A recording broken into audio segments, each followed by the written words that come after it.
নরেন্দ্র মোদী ইসরায়েলে গিয়েছিল, সেখানে একটা বক্তব্য দিয়েছিল, fatherland is motherland. Israel fatherland, Bharat motherland. এই নিয়ে আমাদের রাজ্যের অনেক শিক্ষিত সমাজ লজ্জিত হয়ে গেছে যে এমন একটা মন্তব্য করেছে নরেন্দ্র মোদী, আমাদের মান সম্মান পুরো নষ্ট করে দিয়েছে।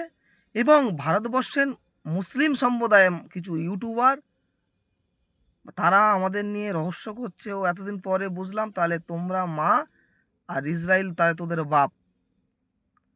তো আমি এখন একটা ভিডিও দেখলাম, ऐसा महसूस होता है कि वो सिर्फ মুসলিম সম্প্রদায় हक़-ए ফ্যামিলি ख़ामनेई की মারা গেছে। शहादत नहीं है, बल्कि সে जैसे নাকি हमारे বলছে सर से हमारे बाप का साया उठ যে আমার गया। বাবা মারা গেছে। हम আমার এমন महसूस হচ্ছে हरगिज যে আমার हरगिज বাবা कभी ऐसे মারা গেছে, जुल्म को মাথার উপর থেকে बर्दाश्त ছাদ नहीं চলে গেছে। करेंगे।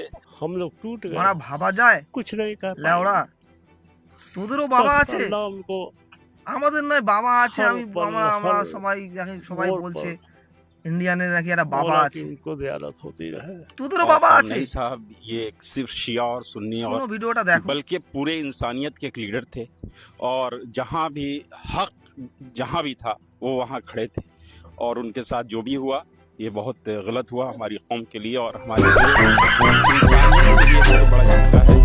ईरानी प्रमुख खमेनी की मौत के बाद मुजफ्फरपुर के लोगों में गम है।